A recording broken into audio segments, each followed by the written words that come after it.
And welcome to the very first episode of Pink Lemonade, where we give you your headlining news from a lady's point of view. And these are my wonderful panel.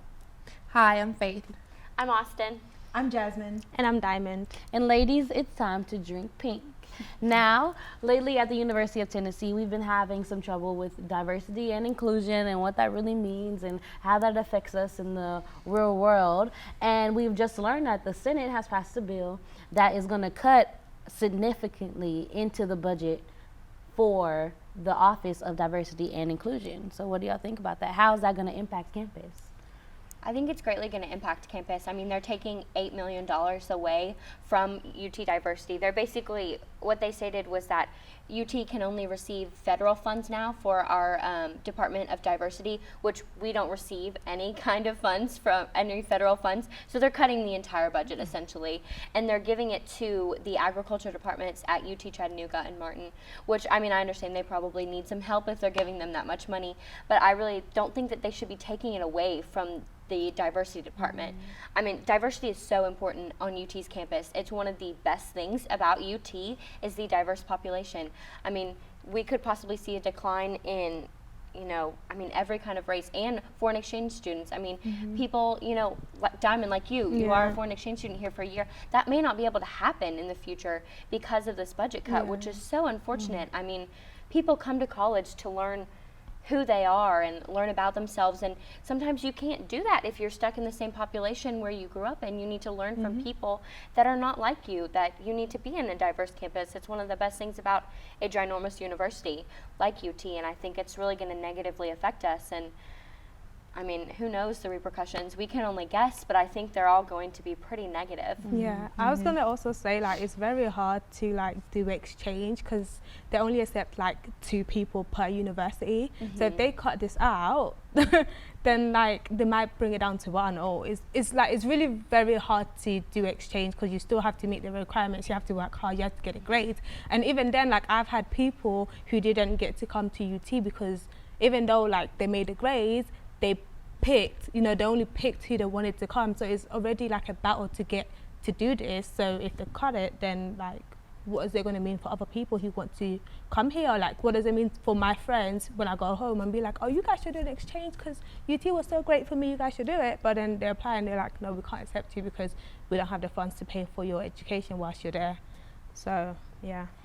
I also feel like our legislators are underestimating the importance of having a diverse campus because, yeah, we could be on UT and say there's no diversity and everyone will be white.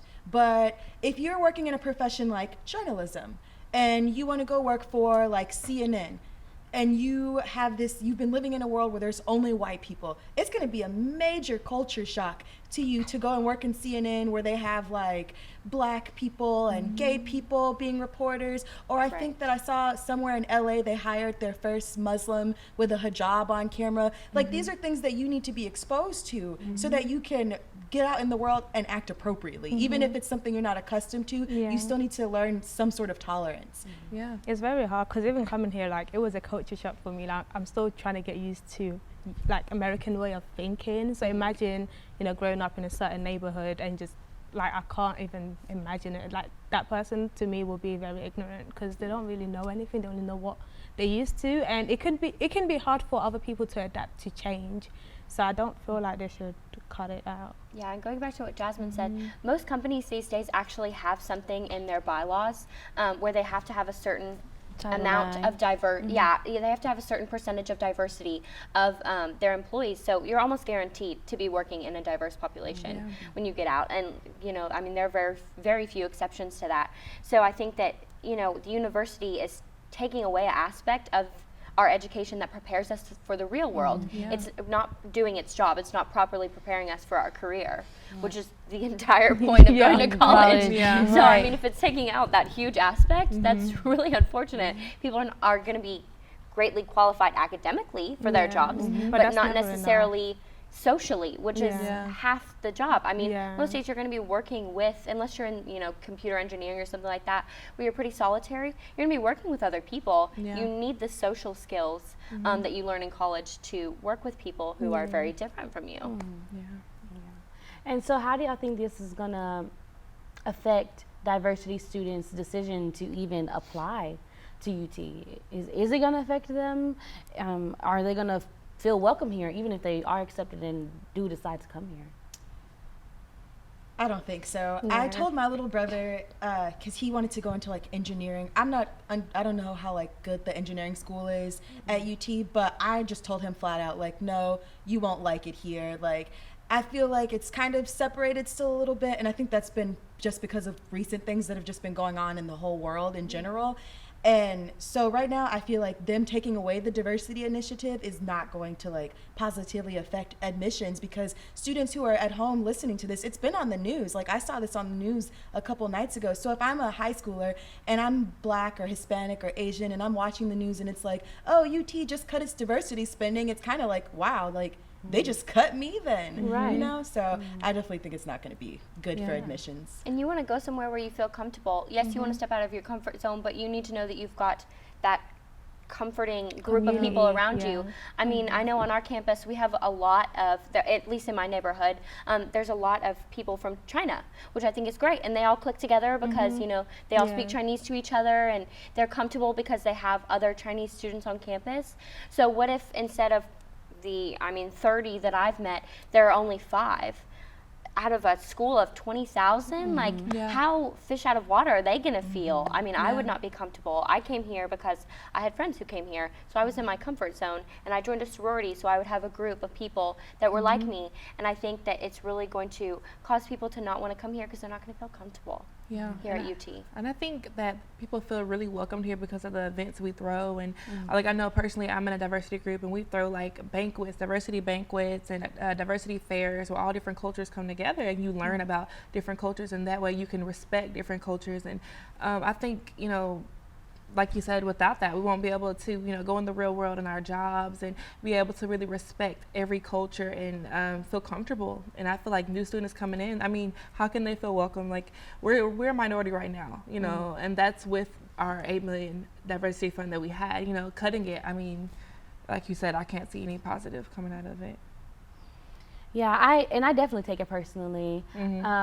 Like when you said, if you have the Office of Diversity and you're seeing this story develop on the news, and you're seeing, oh, well, the Senate even wants to cut diversity and inclusion budget, and we all know that where the money goes, that's where they put the most effort into. You know, that's where it's the most developed. That office is the most developed, and that office is kind of most important. So if they take away the budget, it's kind of like they're taking away my spot. And it's also like they're saying, we don't think diversity is important. Like, that is not something that's going to help our students or help our university be on top. And so I'm looking at that and I'm like, these are the people that are running that school. They're not for me. Like, UT only has, when I was applying and I was looking at like the demographics of the school, there's 8% African American. Right. I think it's like, there's like 0 Native American, right? yeah, and then it's the really figures bad. for, you know, Hispanics and Asians are very similar to that. So we already don't have a lot of diversity It's to already begin No, with. my It's freshman already year, I digital. literally left. I was like, because, you know, coming here, they preach to you in orientation, like, we're so diverse, like, we're every, you know, we have so much diversity. And I was like, this is great, you know? And I wasn't like Jasmine. I didn't actually look it up. So I was like, okay, cool, this works. And I got here and I was like, not really. So I left and I went to the University of Houston, which is like the #1 most diverse school, I do believe. And so it was like life-changing because it was so many people and so many different cultures, and everybody was one, you know, like you saw everybody hanging out with everybody. And I came back to Knox and I was like, man, like we really don't have diversity. Like we preach it, but we don't have it. And so, yeah, like you said, I don't see it getting any better with the fund cut. I think also in this part of the country, in the South or the Bible Belt, you know, diversity is still a struggle. So I think, you know, us being in the heart of the Bible Belt in Knoxville, Tennessee, I feel like diversity is really important, like pushing that, because we don't naturally have that here in the South, which is really a really unfortunate aspect of living in the South. I've always lived in the South, and I've noticed that it's nothing is as diverse as I would like. I fortunately went to a pretty diverse high school, but it was a brand new high school, and that was their goal, was to have a really diverse population. And the school is thriving. So I think that if it was important to UT to have a diverse population, I honestly think they would be doing better as a university. They wouldn't be attempting to be a top 25 school. They might actually be there. Yeah. Definitely, I agree. I agree, totally. So how is this gonna, I don't know, I guess like, I know I see going to the games and things like that, I see millions and millions of families, older people, alumni, people who come back and like, this is my school and I'm involved for life and I bleed orange and all that kind of stuff. And I feel like in my first few years, I was like, yeah, I bleed orange, go Vols, Vols have balls. But now that all this stuff is developing, I don't know if I'm going to be able to come back and feel that connection with the school anymore. Do y'all feel the same? Yeah, I know it's the government making the decision, but I almost feel disappointed in the school as a whole. Yeah. I think coming back to games, I'm still going to be like, yes, I graduated from UT, like I am a Vol, but might be a little bit ashamed, for that reason, just because it's so unfortunate. I mean, I think everyone is going to blame the school too. I mean, it is the Senate's decision, and then if it does pass through when the governor approves the budget, cross our fingers that he doesn't, because I mean that's our last hope basically, is if he doesn't approve it and says you better give money back to UT Office of Diversity, we can never know if he's going to do that or not unless he specifically says, but I think I might be a little bit ashamed to come back as an alumni if it becomes a not diverse campus, just because that's it's so important. I think it's hard to have school spirit when you're, facing something like this, because it feels like a slap in the face to all minorities. Like, you're here, but LOL. Like, we have more important things to worry about. And I think that's, like, for me, like, when I came to UT, I felt welcomed, and now it's like that's kind of flipped, and it's like, we're ready for y'all to graduate. Right. And then it's gonna be all in an all-white school, and then so it's just, I don't know. That's kind of how I'm feeling, because I wanted to come here to do my graduate degree, but now I'm like, I think I'm gonna start looking at other universities, or even like stay at home and do my graduate degree. And like you said, people are underestimating how much diversity really matters, and if they, really did think of it in the light that it is, then I think we would be a top 25 school, like you said. And I also think that the Office of Diversity is very important, because like, when I look at UT, we have like a lot of different races, but in some ways we are very largely still segregated. Like, black people will only hang out with black people, white people only hang out with black people, and so on. And so, it's the Office of Diversity and Inclusion. And so when we think of like black people being here as kind of integration, there's a difference between being integrated into something and being included in something. Yes. So right now, like, sometimes I feel like I'm just here, but I don't necessarily always feel like I'm a part of campus. And I think that that's why, if anything, we should probably be pumping a little bit more money into the diversity department, so that we can start to make people feel more included. And I don't understand why this was even like, oh, we're just gonna cut the diversity. Maybe they don't really see it because they're not here. I mean, I can give them a little bit of the benefit of the doubt because they're not here, they're not at the university, they don't see it. They're predominantly in Nashville, so they don't really see the impact of, things that happen on campus. So maybe they don't really realize what they're doing, but I agree. The Office of Diversity and Inclusion still had a lot of work to do on this campus, because you can walk into the UC to eat lunch and you've got white people in one group, black people over here, your Chinese, Asian exchange students over here, and everyone's kind of separated, which I know that I was eating lunch with my boyfriend a couple weeks ago, and I commented on that, the fact that I didn't understand why we were so segregated, because I mean, I have friends of all cultures, and I really value that, learning from other people, learning about other people, why they are the way they are, and expanding. I mean, that's really important to me as a human being, and knowing other people who are different. I don't want to hang out with people who are just the same as me. So that does bother me already as a student at UT, and this just furthered me really being upset about that. And I feel like the only time we actually do come together and there's unity is through our diversity events, and it's like, if you cut our funding, we won't have anything. So. I mean, there's things like Caribbean Splash Jam. I know that was big for me when I first got here. The Welcome Back celebration, that was like something I flocked to every year. I mean, even in the beginning of this semester or fall semester, I was like, we have to go to Welcome Back, we have to go to Caribbean Splash Jam, we have to go to just events thrown, Mahogany Soul, just events thrown by the Multicultural Student Life, which is under the Office of Diversity and Inclusion. And I feel like without that, I wouldn't have stayed here, to be honest. I wouldn't have stayed at UT. it's hard to have hope because it's like we're in 2016. You would think things would be like progressing, like getting better. And you know, I'm like Black History Month. It just put a lot of things in perspective. It's like, dang, like, you know, I feel like we're going backwards instead of going it's like we're forward. taking a few steps back through this, which is not where we should be going. I mean, to be honest, I feel like in the entire country right now there is some kind of racial tension. Definitely. There is. So I think that's creating tension. I don't even think that's country. I feel like that's In the kind entire of world? like, because even in the UK, I go to a predominantly white university, and I obviously date white and black, and my last boyfriend was a guy I dated at my uni. He was white, and I remember, because I'm like very outspoken about, you know, Black Lives Matter, and I remember one of my friends asked me, how come you're dating a white guy when you're so pro-black? And I was just like, pro-black does not mean anti-white. What does that have to do with everything? So I feel like, even in the entire country, because I have family from everywhere, and like everybody's always speaking about this, and there's other things going on like the refugees and the Syrians. There's just a lot of tension with diversity worldwide. So coming here, and to me this university is the most diverse university I've been to, because my university is predominantly white. So I was just like, oh my gosh, there's quite a lot of diversity here. Like, I can go with my white friends, I have Asian friends, can go with my black friends, and then now it's just like, so like, what I'm do upset. you really care about? Like, I know I'm only here for a short time, but it still upsets me because I know I have friends who will have to live with this until they graduate. You know, I had like a similar experience. When I first came to UT, I went through rush, like white rush, I guess, as you would say. I'm just learning about this. You know? So it's like, I'm learning about this. Okay, so I went and did that, and like, I joined, and at first I really liked it. I think I really liked it the entire time that I was in it.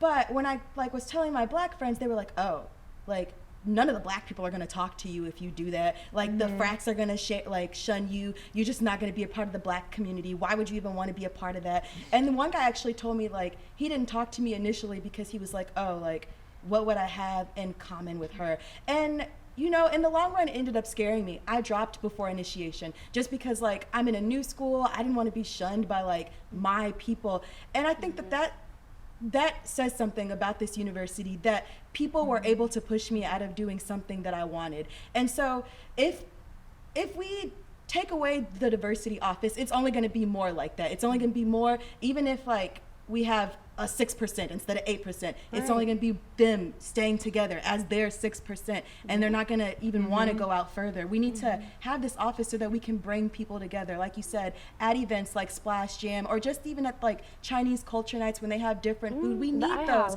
We need people to know that, like, it's okay for you to hang out with someone that doesn't look like you. Yeah, going off of what you said, I'm in a Panhellenic sorority, and I have noticed that, like, mine was considered the diverse sorority until recently, just because, I mean, people coming in have not been a diverse population. It's been, I think, last recruitment there were 4 black girls, and other than that, there was 2 Asians, and that was it. That was it. Out of 1,000 girls. All the rest are white, which, I mean, some of the sororities that didn't really matter to, but mine, we talked about how that was a huge issue. We wanted girls who were different and diverse. I mean, we pride ourselves on being diverse, having different personalities, different backgrounds and stuff like that. So, I mean, of course we loved the girls that we got, but we would have preferred a more diverse pledge class. I mean, I think that's a huge issue that, like, you know, the black sororities, I couldn't go rush those, and, you know, someone who's black would feel uncomfortable, like you said, rushing our sorority. I think that's a huge issue. I don't think there should be separation. You should be able to rush whichever one you want and feel comfortable and included, and still be able, you should have been able to be in a Panhellenic sorority if you wanted to, and still be accepted by the black community on campus. I think that that's really unfortunate that that happened to you. And like I said, I think part of it was because I was a freshman, was why I quit. So, like, I just didn't understand the dynamics of campus, because if I would have done it now, I'd be like, okay, like, who cares that these small-minded people when you get won't older, talk to you have to realize, like, I have to It's do up it for to me. you. Like, you do. And I feel like in that respect, like, it's like history is repeating itself and repeating itself and repeating itself, because even though the National Panhellenic sororities and fraternities are historically black, and they are, like, based on the grounds of Black Lives Matter or like civil rights movements and just things of that nature, we feel that we can't be a part of the paneling sorority because back in the day they wouldn't, accept us. But now we've come to an age where it's okay, and like we need to become more integrated. We need to stop holding on to those segregation mindsets. We need to become integrated for real, Like diversity is true. They would be like, so what are you going to do, like, if you want to be a Delta or an AKA, like, and they find out that you did that? I was like, I will tell them I did this because I was curious, which is a good thing. It's good to be curious and to, go and do things. And also because it was my right to, because we had Black people who fought for us to be able to do that. So I'm sorry if I was just trying to do something different, if I was trying to step out of my comfort zone. And that's what I would say to them. And so I just don't understand why. That's why another reason why we need the Office of Diversity. It's not just for white people to learn more about other races. It's for other races to learn that they can also be a part of, other activities. I feel like we need to educate each other as a community, like accept each other's cultures. Even if we don't agree with how they think, how they do certain things, we just need to come together as a community, because that's the only way that we're ever going to be able to actually move forward. We need to understand that you're different from me, but that's okay. I can still be your friend, and I can appreciate how you're different. You can appreciate how I'm different, but we can still be friends. I think it's great that, we are all different. Like, I really enjoy being on a panel with you ladies just because, and getting to know you guys and becoming friends with you, because you guys do have different ideas from me, and I can learn from you, and hopefully you can learn from me. And I think that's great. I really, really value that. And honestly, one of the reasons why I decided to do this with you all is because I felt like I was stuck in my white sorority rut. My friends are amazing. I love them so much. I'm not trying to diss them. They're great, and I love my sorority, but I had diverse friends in high school, and I really valued that. I had friends from all over the world. My mom used to say that was one of her favorite things about my friends, is they would come over and she would learn, more about their background. And so I decided at my third year of college, I needed to branch out more and, meet more diverse people. And if that hadn't been a possibility for me, I probably would have changed schools. Yeah. I feel like what you said, like, people are so stuck on, well, she's so different from me, or he's so different from me. Like, yeah, like, okay. It's a good thing. Like that's accept it, and then understand that it's okay not to understand. Like, you won't understand everything from my culture, and I won't understand everything from yours, but I can accept it and be like, oh, well, that's cool. Like, I'm not really sure why you do that or what's going on, but okay, now I learned something new, and I can respect that and know that that's a part of you. So I think that them cutting this funding is actually promoting, like, fear of being different and a fear of diversity. And I think that that's ultimately how this decision is going to be perceived. Yeah, I think not only is it going to affect people who are, different skin colors, but also people who, of the LGBT community. I think that they're going to be affected as well. They're not going to feel like they can be as outgoing on campus. Or safe, even. Yeah. Right. We have a girl in our sorority who is lesbian, and she kind of came out and told everyone, hey, I'm a lesbian. We were like, oh, great, cool. And I would never want to be in an organization or in a university where someone would say that and they would get shunned for it.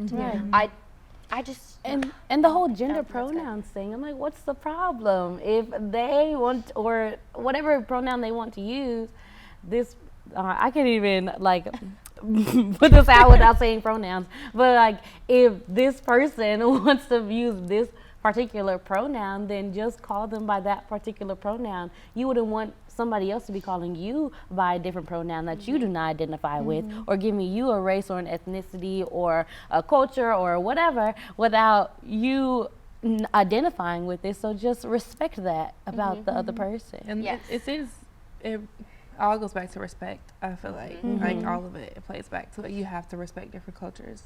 So. And I think that by cutting that, UT's like, we don't care if you respect Yeah, we don't. I feel like not feeling respected by your own university is such a slap in the face. And then I think eventually it'll just end up breeding small-minded people who think exactly alike and who've never seen something outside of their world. And that means we have 27,000 students. So let's say 10 years from now with no diversity, that'll be 27,000 students that have gone out into the world with no idea of anyone other than people just like them.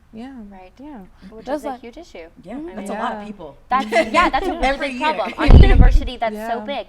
I think you know, if you're talking about, say, University of Tennessee, Chattanooga, or Martin versus us, I mean, that's a much bigger impact for us doing that because we are so much larger.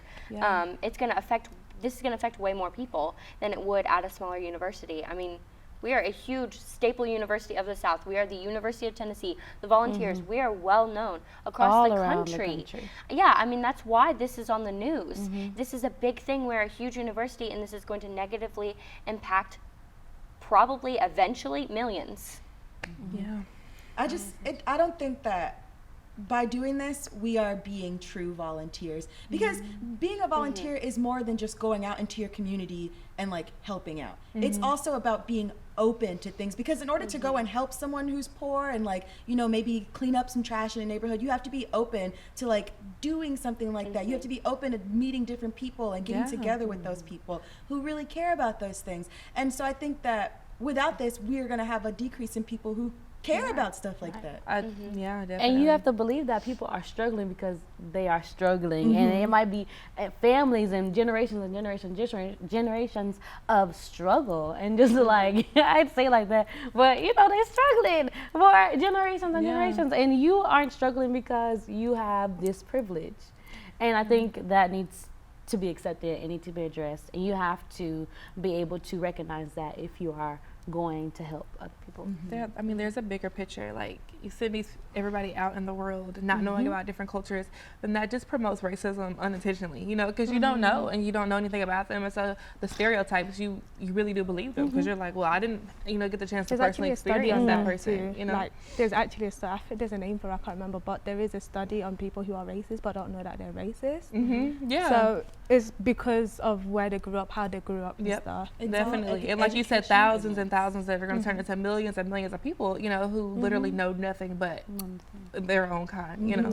And closed-mindedness does not lead to progressiveness. Open-mindedness is what leads to progressive inventions and things like that. Our country is so, I mean, we're a first world country. We're a world leader because we are supposed to be founded on diversity. I mean, our entire country was founded, like, everyone is to be accepted.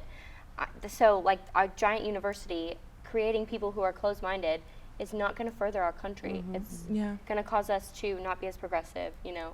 I think it's just going to damage the country as a whole. So how important is like Black History Month and Latino Heritage Month and Asian American Month and things like that? Like, is that segregation? Is that contributing to our diversity and inclusion? I think they're good for now. I think they're good because we need to educate. I think because people don't learn those things in school, they need to know. But I think I say for now because those things need to be incorporated into history in schools. If it is American history, no matter what other country it started, Africa, a Spanish-speaking country, it needs to be integrated into our curriculum. We should not have a need for a Black History Month just so people can learn about Black history, American Black history. That, to me, the fact that we have to donate an entire month to educate people is ridiculous. I mean, we have a school system. That's what you use to educate people. I mean, I took Africana Studies because I wanted to learn more about African culture. And I pay attention to the TV programs on Black History Month and things like that because I want to learn more about it because I was not able to learn about it in schools, which I think is ridiculous. You should be learning about those things in school, not having to have an entire month dedicated to a culture. I definitely agree. And I also think that Black History Month is important for, or any history month like Asian history, is important for the people who it belongs to. So Women's History Month is important for women. And it's important because like women, Black people, Asians, they need to see themselves in positions of power and positions of greatness. I saw this video where convicts were talking about how they ended up in jail, and one guy said that like he never had a dream to be a doctor or a lawyer, and part of that was because he didn't know any Black doctors and lawyers. So how can you see yourself as being someone who's great and influential if you don't know anyone or know of anyone who's great and influential and they look like you? If you're Black and all you see are people robbing convenience stores and selling drugs, you think that that's your future. That's what you're destined to do. But if you see like, oh, this Black student at some university just figured out a cure for being blind or something like that, you're like, whoa, like he did that. maybe one day like I can help cure deafness or something like that, you know? So that's why it's really important. Yeah. So I think this is a wonderful discussion, and I'm sure we can go on and on and on for hours and hours and hours, because this is an important topic. But so now that the Senate bill has been passed, it's up to the legislature now to make that make that decision permanent. So write to the governor, write to everyone, just talk about it to everyone, make everybody write a letter, buy some stamps, and just throw them to people, and just give it and push it and push it and push it and push it, because without our voice, it will not be possible. And so I want to thank you so much for watching us today, and we give you the news from a lady's point of view with no tea, no shade, and a whole lot of pink lemonade.